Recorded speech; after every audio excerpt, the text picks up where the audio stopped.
Hi, good morning. Good morning guys. Magpanit o kapayas. Utanon guys. Tara guys, magpanit o kapayas. Among gulayon. O magimadali lang to guys. Yung pagsigulay no. Gilang ampo lang tas Ginoo guys. Kaya pasigaw gulay nga lugwayan akong kinabuhi. Ampun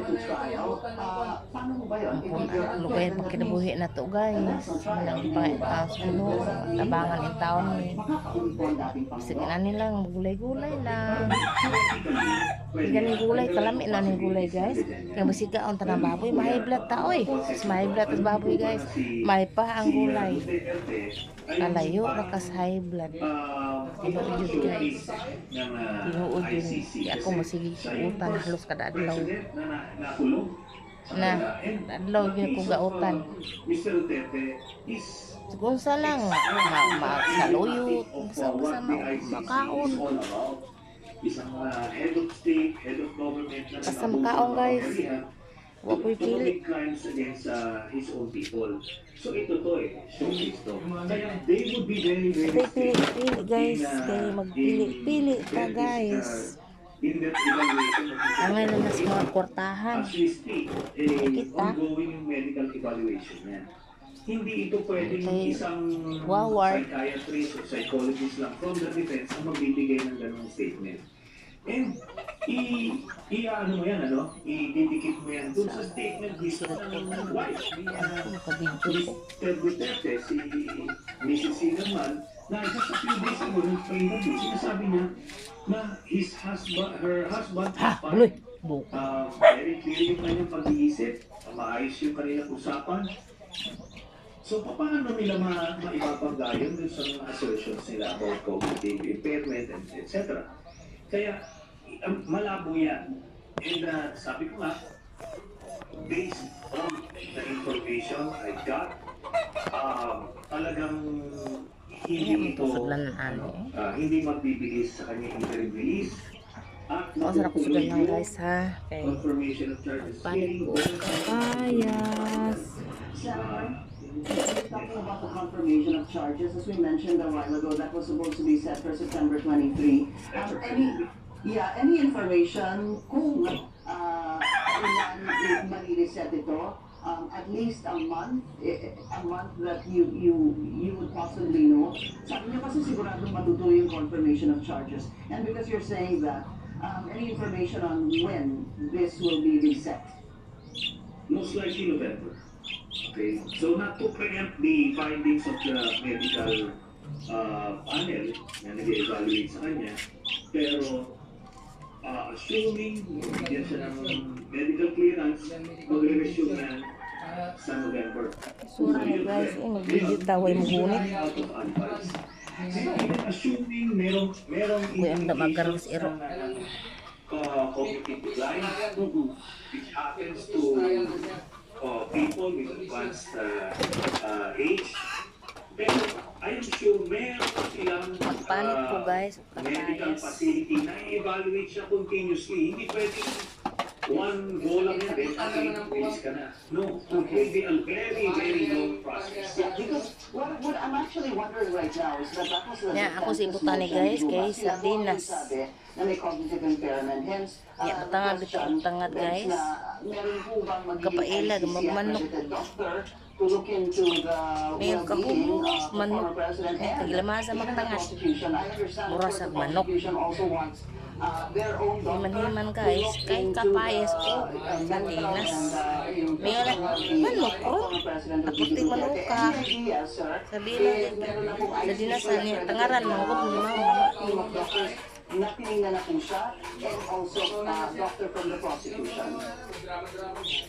Utan ko sa kong nakapayas guys. Yung itangaran. Minyan yung siling. Lag, hamok ko darong manok. Iya mo manok. Puti yung manok ka. Sardinas nakapayas. Katawa rin ko guys. Once terminated, they will be Sula, humutar ang giving manok. recommendation to Manok ka. the ICC pre-trial Manok chamber so that they be making that decision on the case of that. Okay. Any ideas, sir, kung kakalanin po yung prosecution na magtalaga ng sarili nilang doktor to look into the well-being of the former president?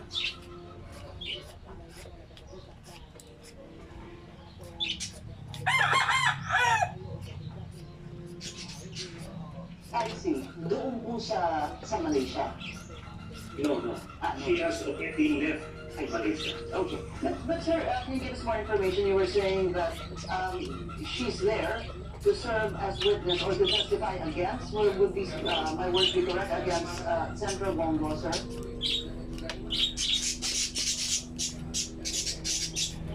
One of those who formed the double test squad. Right. Okay.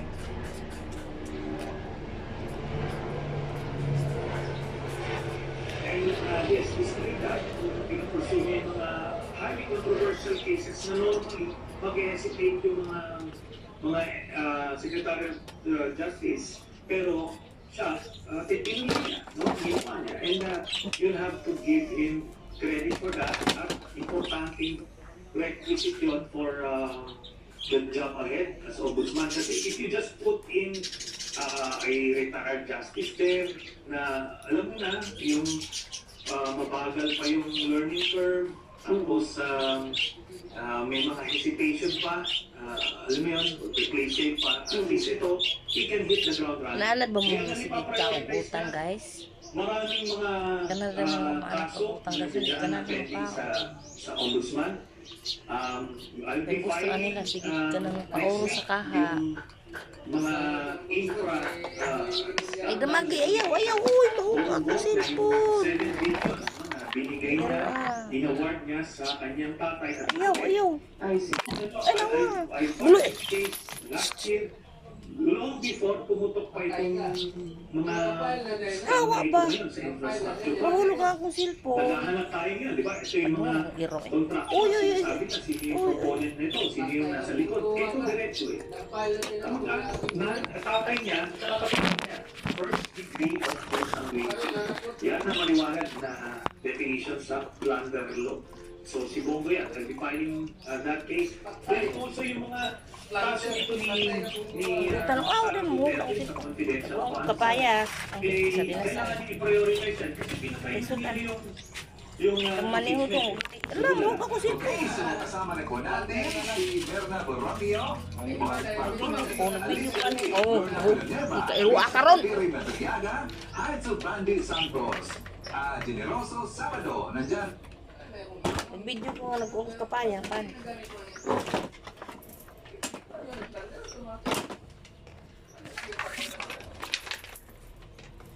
Ya. Tira ka. Hulog na yung kukuan.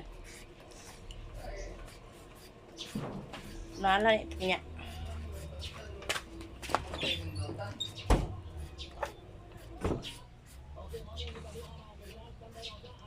Hindi liya, mulaog. Tuyok na kaliha.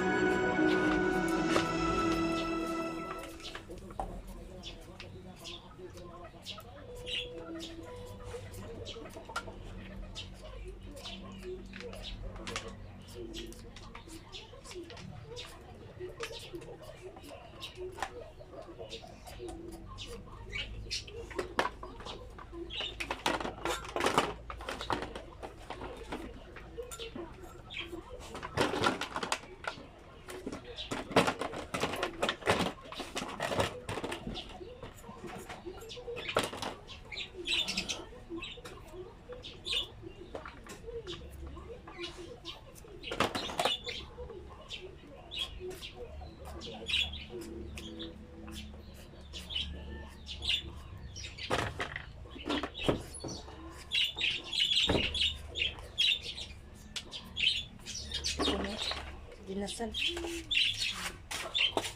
Manlaban ang tako.